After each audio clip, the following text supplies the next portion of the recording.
Good morning, everyone. Am I audible to everyone? Yeah? Okay, great. So thank you, Dr. Balakrishnan, for your introduction.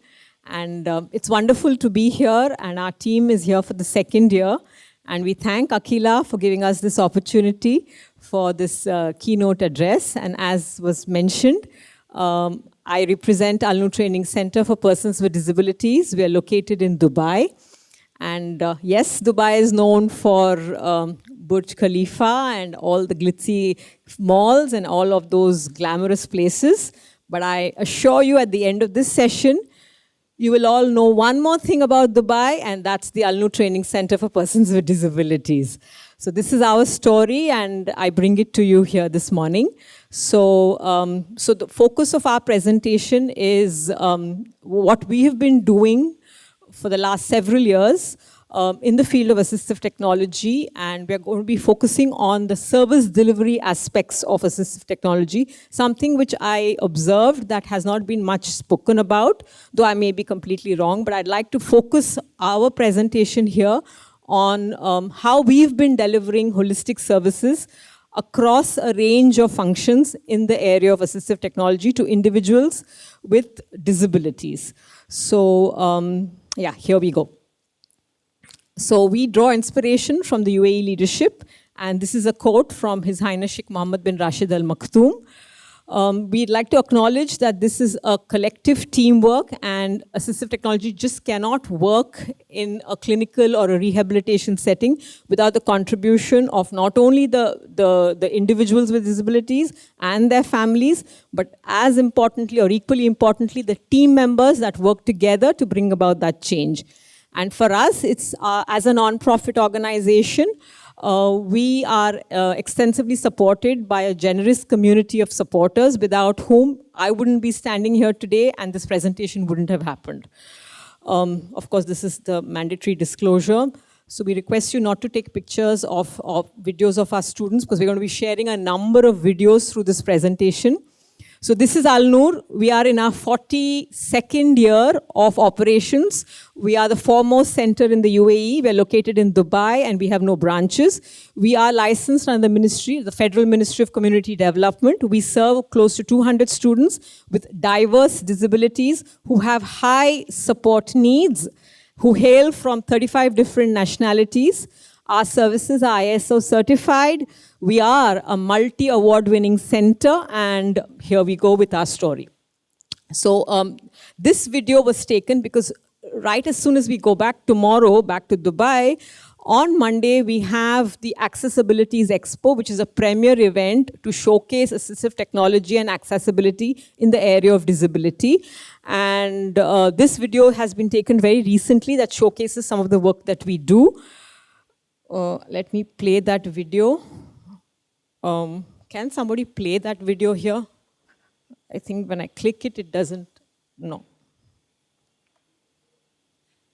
Hello, my name is Ranjini Ramnath, and I am the director of Al-Noor Training Center for Persons with Disabilities. Al-Noor is a center that provides services for individuals with disabilities, ages ranging from 4 to 35. As one of the pioneers in the field of rehabilitation in the UAE, and having served the community for the last 41 years, Al-Noor continues to grow with UAE and work towards its vision and mission to empower people with disabilities and enable their integration into the wider community. Our beginnings were humble, starting in a villa with 8 students in 1981, we have come a long way to the custom-built facility that we are currently operating out of. Currently, we provide services for around 190 students of ages ranging from 4 to 35. The demography of the students reflects the demography of UAE. Our students come from around 28 nationalities. Our individualized and holistic program follows a lifespan approach, covering all domains of development, from self-care to communication, gross and fine motor, academic skills, housecraft, right up to vocational training. This training is imparted with the intention of improving quality of life, which in some cases means employment in the community, and in others, it means having greater independence in their lives. We are very proud to say that we have found jobs for over 100 of our ex-students.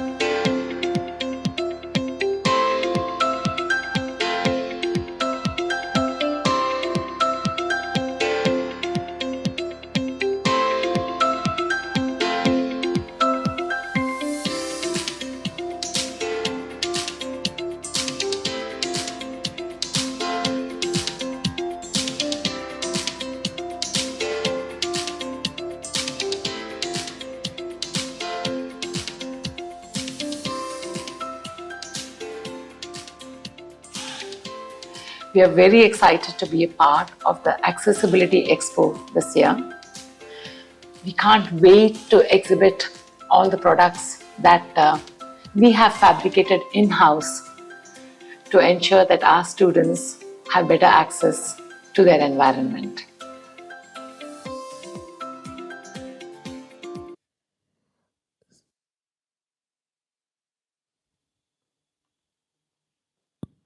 So the objectives of today's presentation is basically to share our whole school approach that we employ to deliver services, and how we address various aspects of development, and how these services that we provide are integrated within the service delivery process for our students, and how we've been able to make low-cost adaptations and also collaborate with startups from across the world in the field of AT.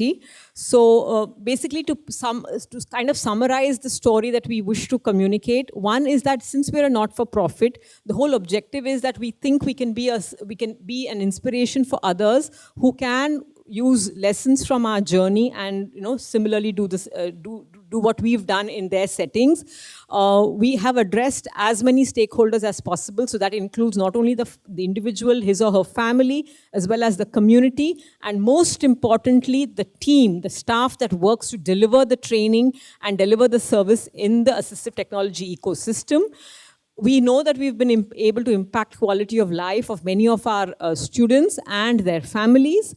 And in the last 15 years, we've been pioneers in the way we've delivered assistive technology, as we've sowed the seeds in the UAE, so that the power of AT has brought about transformational change, and the ripple effects of what we've done at the beginning about 15 years ago, we believe are still being felt in the UAE, and that's how things have moved forward.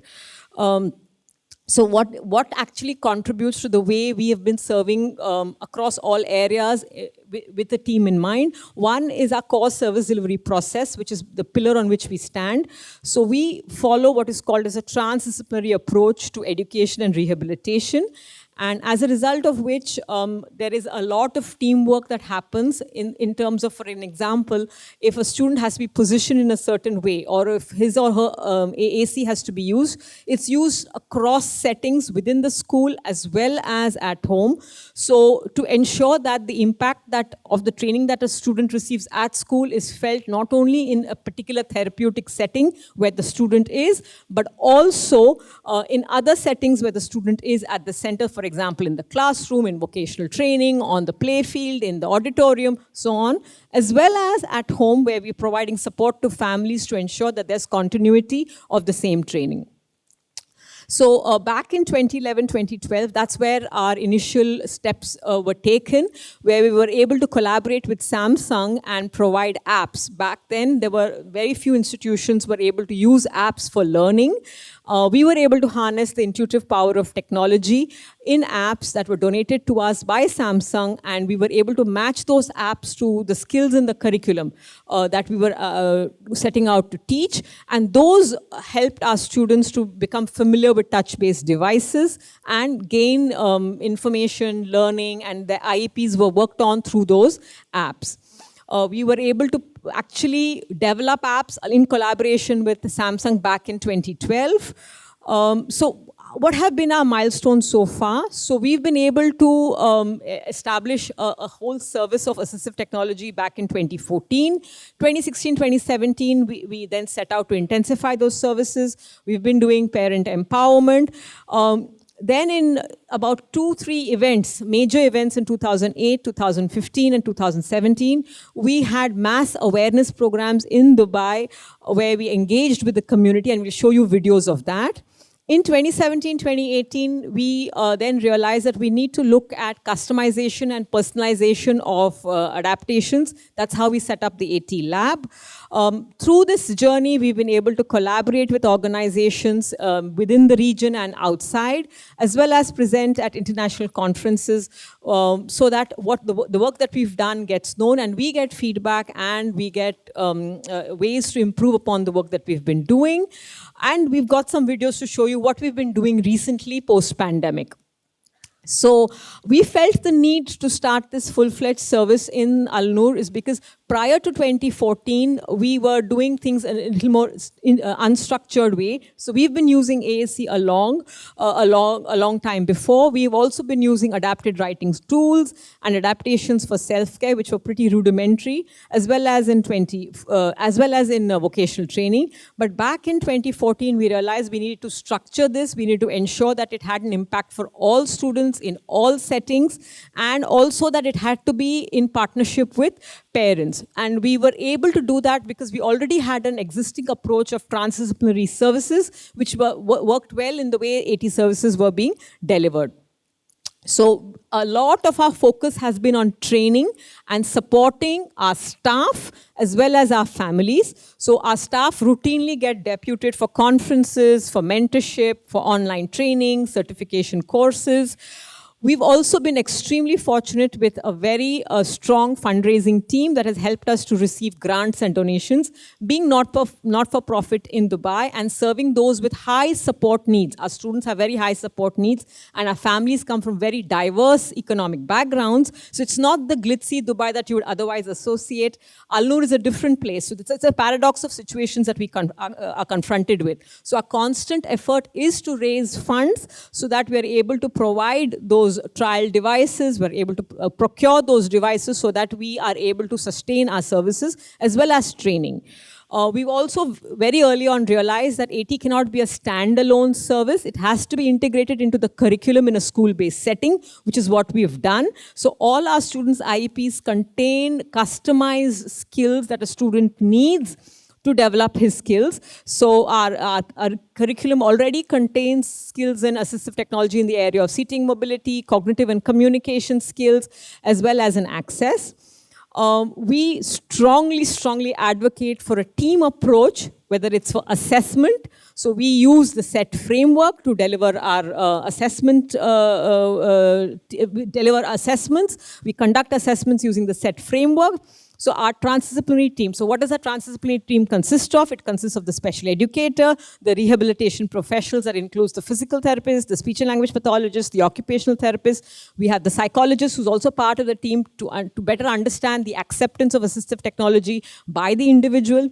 Then we have the vocational training service provider. Then we have the communication, the computer technology person in the team. We also ensure that we have the assistive technology specialists, without whom the team is incomplete.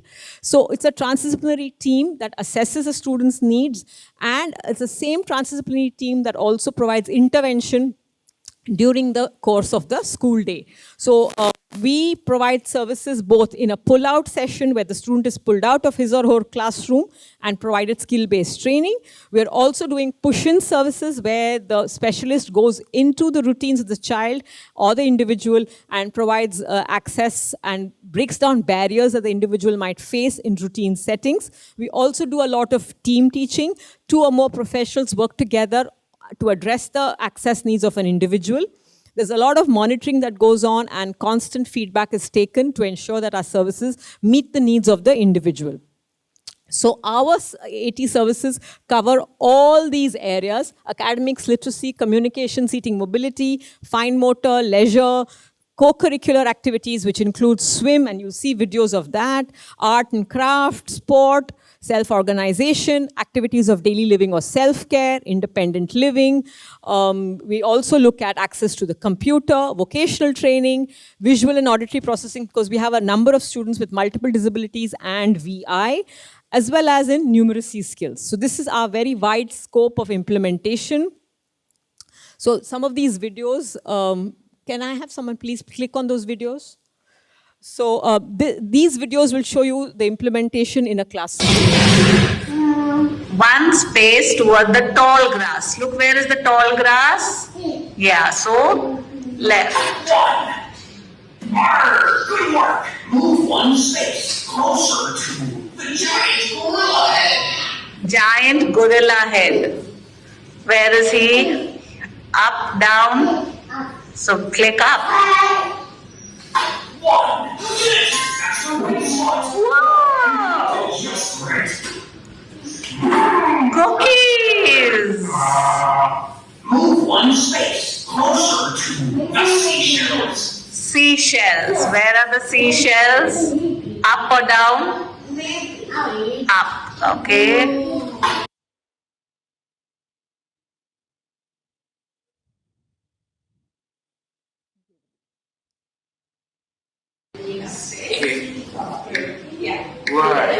L, D, I,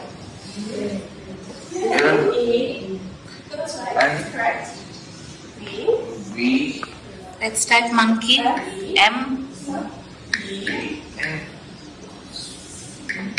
S.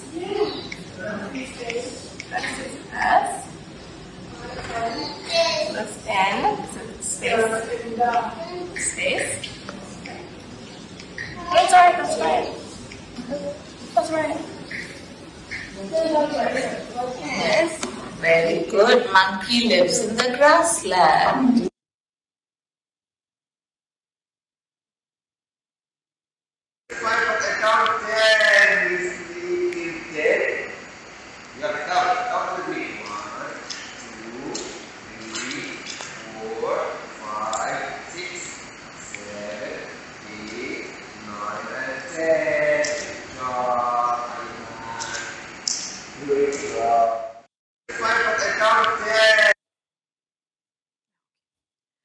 So in this particular video, you see that there is a swimming instructor with a little child who's been supported to float with a device that's made with pool noodles, that's made in-house. And this particular adaptation is helping this particular child to float on the surface of the water. Next.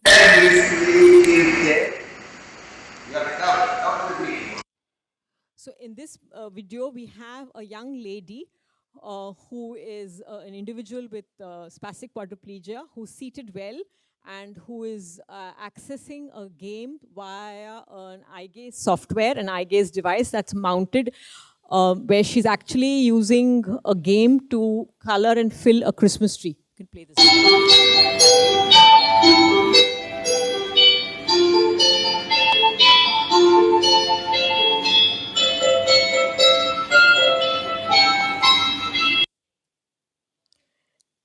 In the next video, we have a young child who's on prone, who's positioned on prone. He's an individual with cerebral palsy, and he is accessing an interactive immersive activity using using a device that helps him to interact with lights.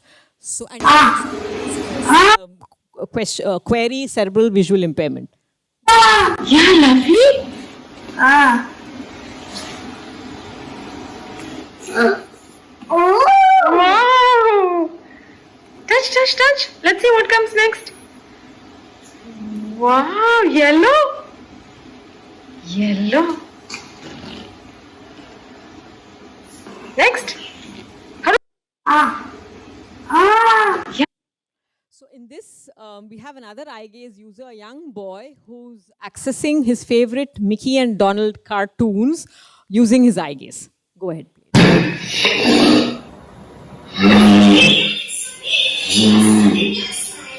Very good.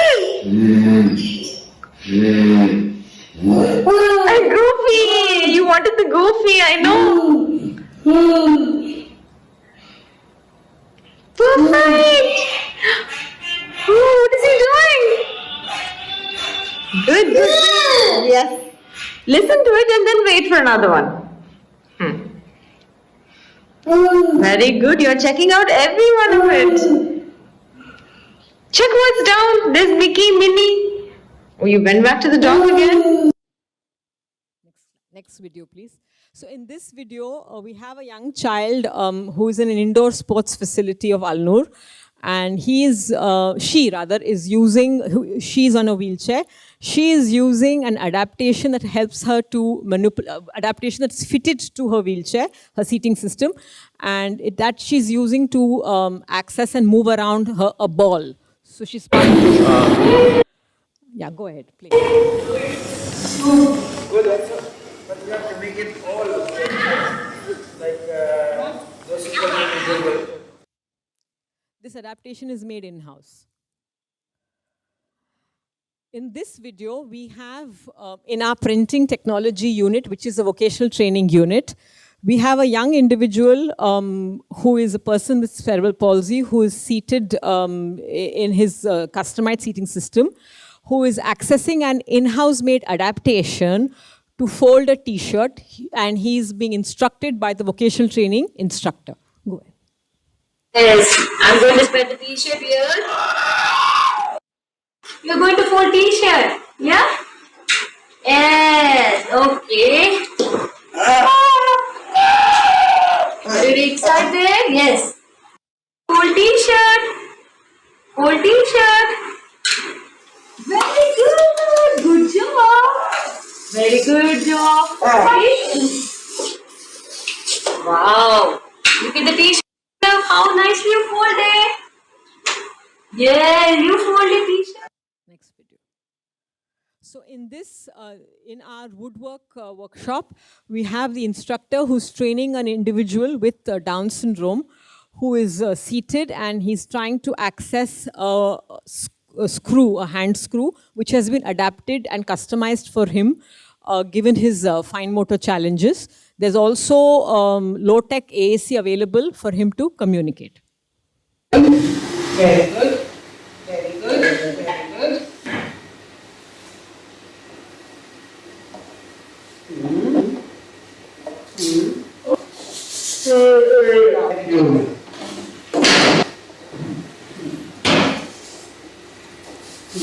Very good.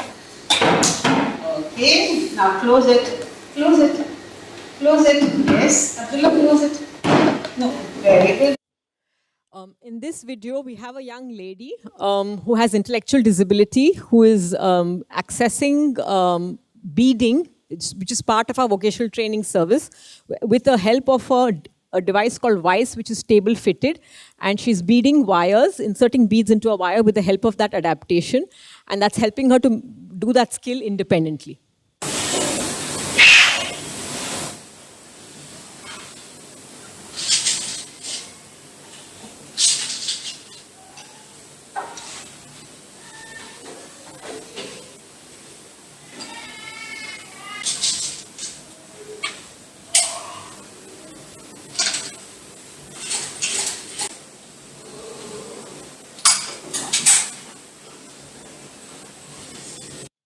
In this video, we have a young man who's our colleague in the bakery. He is a person with autism, and he is rolling out the dough, the cookie dough, with an adapted roller.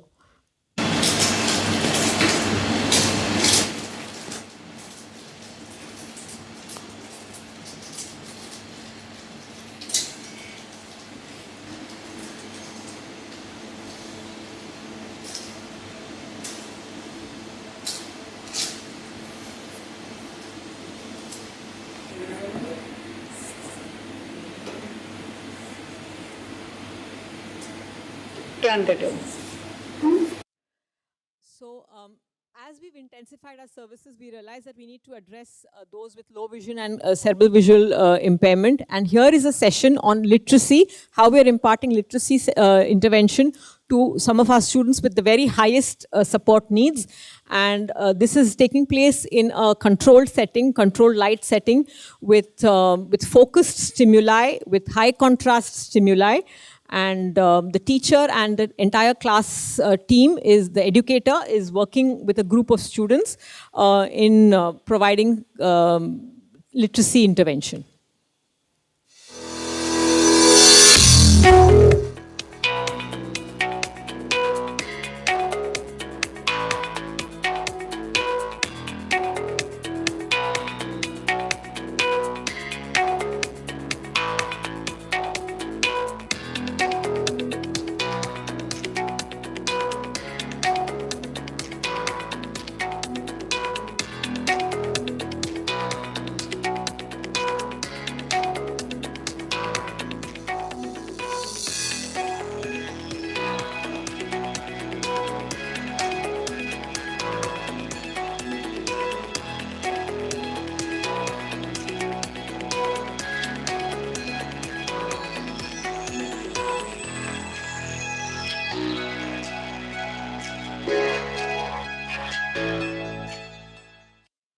In this video, this is something that we would like to share with you. We have an in-house music band with students with challenges that include gross motor, fine motor access, low intellectual ability. But what they have all been able to do is access musical instruments and play musical instruments which otherwise they wouldn't have been able to access. So this with adaptations. So these adaptations are developed in-house by our team.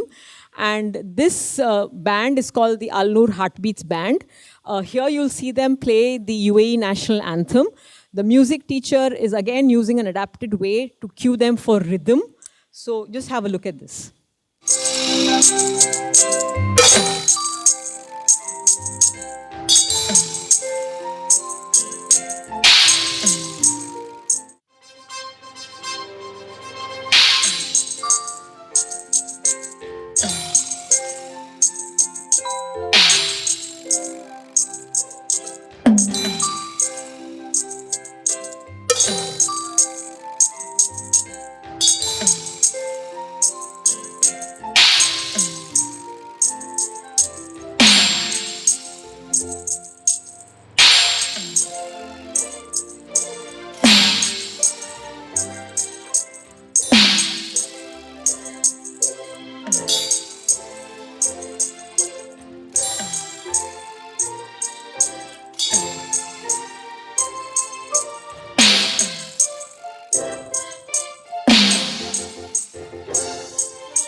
So here we're going to show you how we have been able to personalize and customize some of our adaptations and the kind of adaptations we've used to cover a range of skills within our curriculum. So yeah, this video will show you some of that.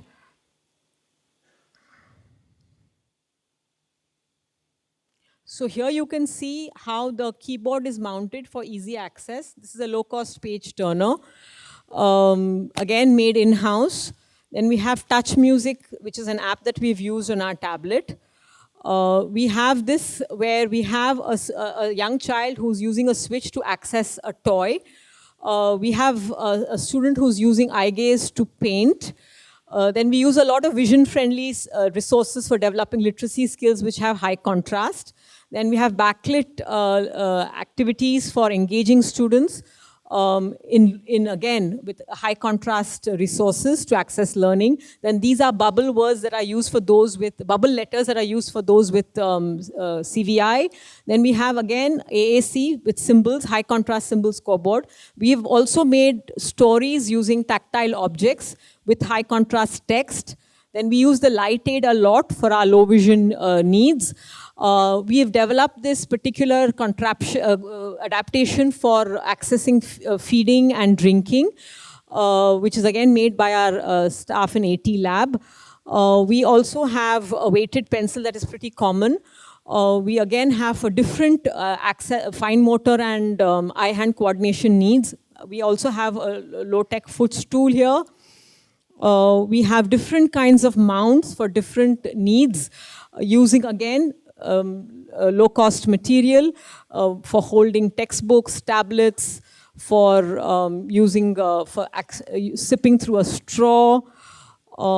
Again, for being seated with a footstool and reading with the mount. We have a single hand use nail clipper. Then we have low-tech eye gaze used in the classrooms. We have low-cost grippers for various hand function needs. Again, extendable pointers for again eye-hand coordination and accessing the interactive board. A lot of eye gaze-based communication in low-tech. We have the core board for symbols for AAC users. Then we have pre-braille activities to access literacy. We also have switch accessible games, which are accessed through switches. Then we have these low-cost tactile card holders, a range of resources with high contrast and different colors and sequences. Then we have these gel bags that are used for sensory adaptations that our students use. Going to the next slide. So what have we been doing for parent empowerment? For parent empowerment, one of the first things that we've been doing is have a lot of demonstration sessions where our parents come into the center to observe how we are training our students. We also do a lot of home visits where our teams go into families' homes to advise for access and adaptation needs. We help parents liaise with suppliers and vendors for purchase.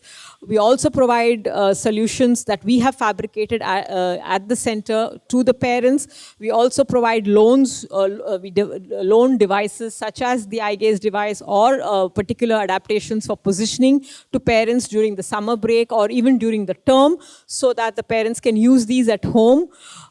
We also are able to ensure that we get the service provider, we get the vendors and the suppliers to the center along with the parents and the students, and we're able to conduct trials at the center so that we ensure that the best fit, the match between the technology and the individual happens, and the parent is able to clarify their doubts and understand how a particular device works with the support of the rehabilitation professionals. So these are the kinds of ways in which we provide extensive and ongoing support to ensure that parents are on the same page as us, and our families are well supported on their journey to ensure that our students have access and are able to participate in their daily life and in their routines.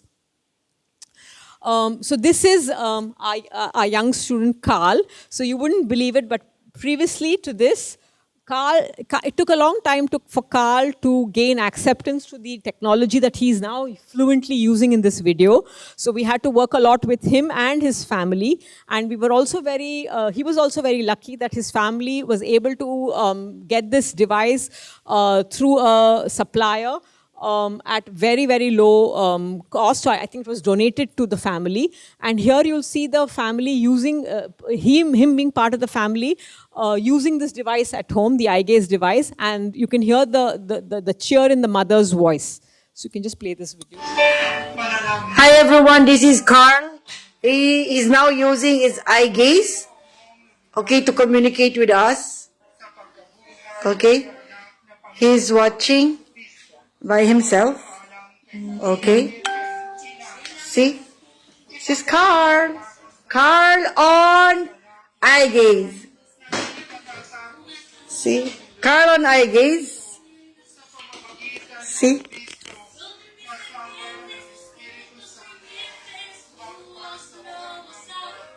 Carl, why too many videos are opening? Let's focus. See? Since Carl cannot control his hand, so he's using his eyes to watch whatever he wants. And also, this is how he communicates with us. Can you turn off that one, Carl? The Kyapo. Can you close it?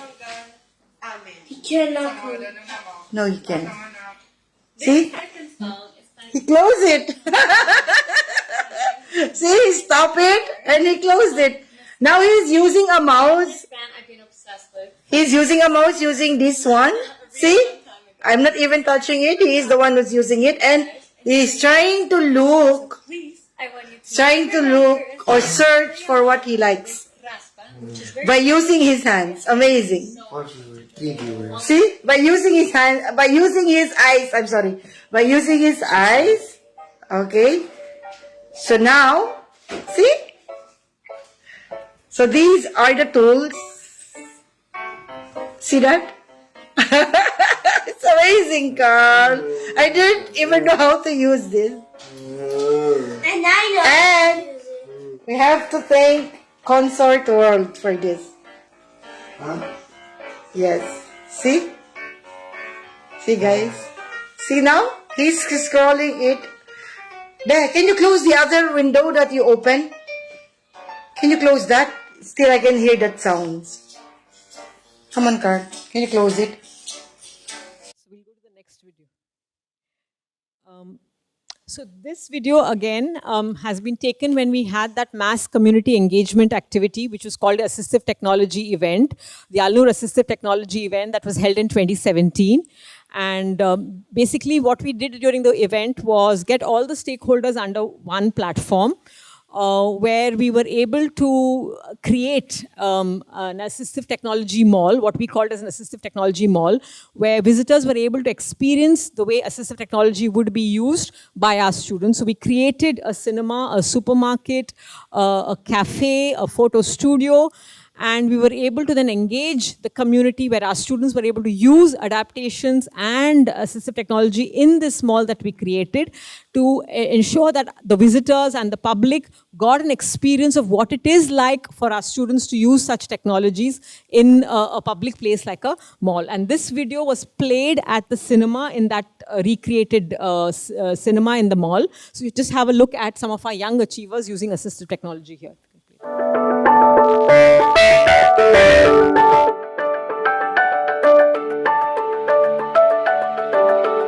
Hello everyone, I'm Hassan. Let's meet the young achievers in us.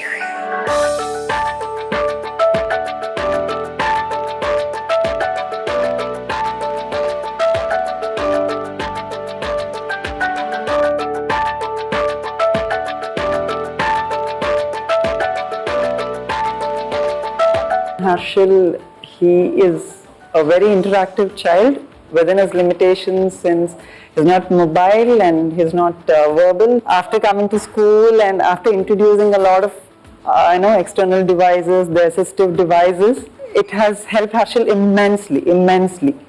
The first being the motorized wheelchair, which the school asked us to take, and it has been a blessing totally, because Harshil adapted it to it so well, and he started using it so well very soon, and it has given him that confidence to move around, do things on his own, be where he wants to be and explore so many things. They introduced us to a lot of applications which were put on his iPad, through which he started communicating.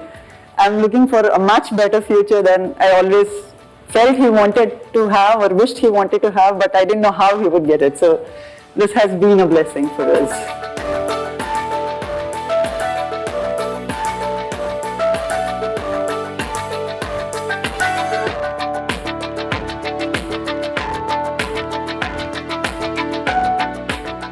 أنا والد الطفلة ميتة طاهر سلطان أحلام. بنتي عمرها 15 سنة، من أصحاب الهمم. تعاني من شلل دماغي، تعاني من التشنجات والإعاقة الجسدية والعقلية. طبعا تقنية الآيكيز استخدمها مركز النور مع بنتي، وكان لها طبعا أثر كبير.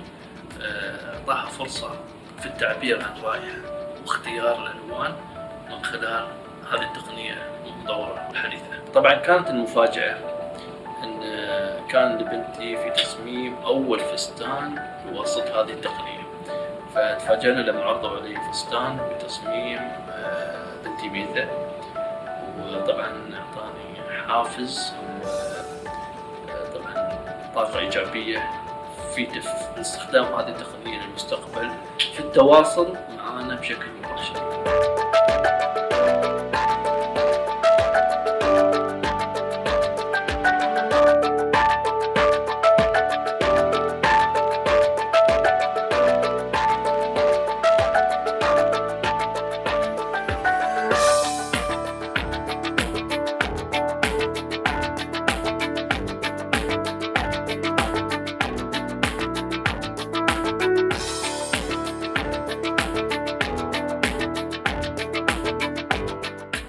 I stitch aprons, tote bags, sealing bags with the aid of this adapted ruler.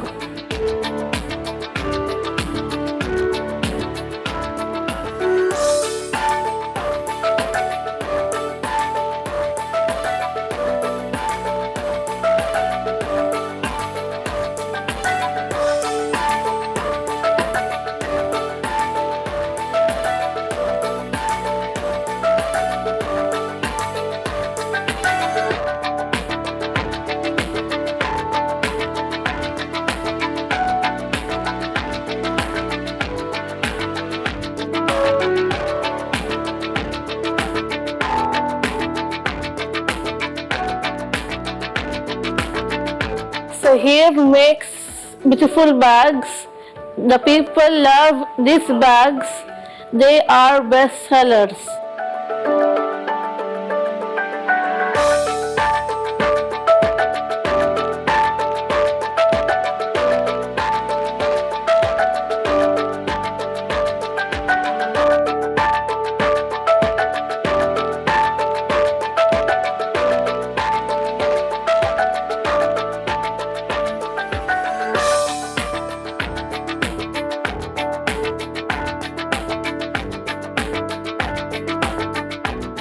Hi, my name is Abby. I did this back. I am using mouse. I like it. I did the back. I want to be designer.